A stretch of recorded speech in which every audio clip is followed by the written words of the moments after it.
కావలిలో బాలకొండయ్య గారు ఇతర మిత్రులు కలిసి ఈ పాలనా సమాచార హక్కు మీద అవగాహన కల్పించడం కోసం, ప్రజల్లో చైతన్యాన్ని తేవడం కోసం, నిత్య జీవితంలో రోజువారీ పాలనలో మనం ప్రభువులం, మన పన్ను డబ్బుతోనే వీళ్ళు రాజ్యం వెళ్తున్నారు, దాంతో వీళ్ళు జిద్దపత్యాలు వస్తున్నాయి, మన కోసం వీళ్ళు పనిచేయాలి, చట్టాలు ఉన్నది మన కోసం, వీళ్ళు ఏ పని చేసినా కూడా మనకు జవాబుదారీ అన్న అవగాహన తీసుకొచ్చి ప్రజల్లో సమిష్టిగా విషయాన్ని అర్థం చేసుకుని సంఘటితంగా పరిజ్ఞానంతో నిలదీసే శక్తిని పెంచడం కోసం చెప్పని కృషి చేస్తున్నందుకు మనసారా అభినందిస్తున్నాను.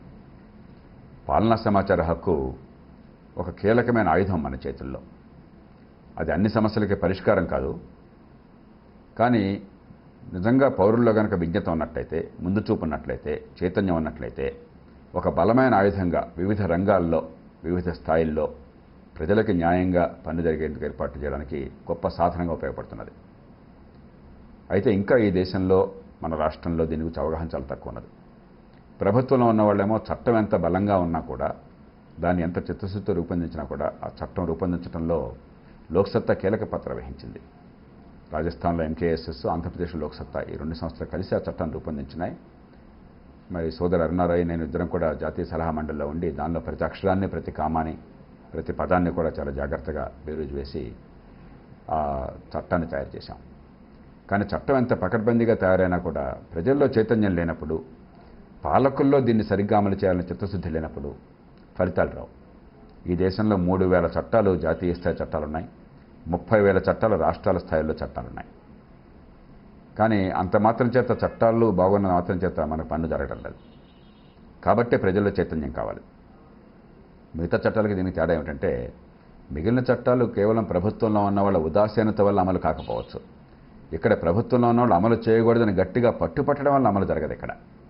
ఎందుకంటే ప్రభుత్వంలో ఉన్న అధికారులు పూర్తిగా ఈ సమాచారాన్ని వాళ్ళ గుత్తాధిపత్యంగా భావించి, వాళ్ళ సొంత హక్కుగా భావించి, ప్రజలకు ఏ సమాచారం ఇవ్వాలన్నా కూడా దాన్ని దాచిపెట్టడమే మా జీవిత లక్ష్యం అన్నట్టుగా ఒక సంస్కృతిని చాలా దశాబ్దాలుగా ఈ రాష్ట్రంలో, దేశంలో మనం కొనసాగించాం.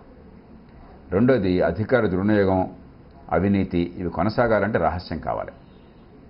ఈ అధికార దుర్వినియోగానికి, అవినీతికి పూర్తిగా బలైపోయినటువంటి వ్యవస్థలో తమంత తాముగా ప్రజలకి సమాచారాన్ని ఇవ్వాలని చెప్పిన కోరిక ఎక్కువ మందికి ప్రభుత్వంలో ఉన్న వాళ్ళకి ఉండదు.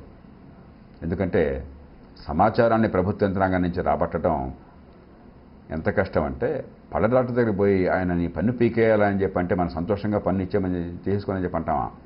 ఎంతో బలవంతంగా పళ్ళ బిగుని తప్పనిసరి అయితేనే నొప్పి భరించలేకపోతేనే మనం ఒప్పుకుంటాం. పళ్ళు పీకటం ఎంత కష్టమో వీళ్ళ దగ్గర నుంచి సమాచారాన్ని రాబట్టడం అంత కష్టం. కాబట్టే ప్రజల్లో, ముఖ్యంగా విజ్ఞులైన పౌరుల్లో అవగాహన కావాలి. ప్రపంచంలో పాలనా సమాచార హక్కు ఎక్కడ అమలైనా కూడా, బలంగా అమలైనా కూడా, అక్కడ సమాజంలో సామాన్య పౌరుల వల్ల అమలు కాల. కొద్దిమంది ఆలోచనాపరులైన పౌరులు, ప్రగతిశీలులైన పౌరులు, విషయ పరిజ్ఞానం ఉన్న పౌరులు ఈ విషయంలో శిక్షణ పొంది, నైపుణ్యాన్ని తెచ్చుకుని, అనుభవాన్ని రంగరించుకొని, దాన్ని నిరంతరం శోధించి, ఈ చట్టాన్ని ఉపయోగించి సమాచారాన్ని బయటపెట్టి ప్రజల్లో చైతన్యాన్ని తీసుకొచ్చే ప్రయత్నం చేశారు. లేదా పత్రికలు కానీ, కొన్ని ప్రత్యేకతలో ఉన్నటువంటి నైపుణ్యం ఉన్నటువంటి పౌర సమాజ సంస్థలు కానీ, వాటికి వృత్తి నైపుణ్యం ఉంది కాబట్టి, చట్టం పట్ల పూర్తింత అవగాహన ఉంది కాబట్టి, వారికి కావలసిన రంగాల్లో ఈ సమాచారాన్ని తీసుకొచ్చి ప్రభుత్వాన్ని నిరూపణ పెట్టడం కానీ, ప్రజల్లో చైతన్యం తేవడం కానీ, లేక ఈ సమాచారాన్ని మరి ప్రజల్లో, సమాజంలో మార్పు కోసం సాధనంగా ఉపయోగించడం కానీ ఇవి చేయగలిగారు. ఇటీవలనే బ్రిటన్లో ఒక చిన్న సమాచారం, ఈ సమాచార హక్కు ద్వారా వచ్చిన సమాచారం, ఎంపీలు వాళ్ళ జీతభత్యాలు కాకుండా అదనంగా ప్రతి నెల ఎంతెంత డబ్బుని వారు భత్యంగా తీసుకుంటున్నారు, బిల్లులు లేకుండా లేక బిల్లులతో ఏం జరుగుతోందని చెప్పనేది ఒక చిన్నది, ఈ తీగ లాగితే డొంకంతా కదిలింది. ఆ దెబ్బకి 180 మంది ఎంపీలు, అన్ని పార్టీల వాళ్ళు కూడా ఏ లెక్కలు చూపెట్టకుండా నెలకు 500 పౌండ్ల దాకా డబ్బులు తీసేసుకుంటున్నారు.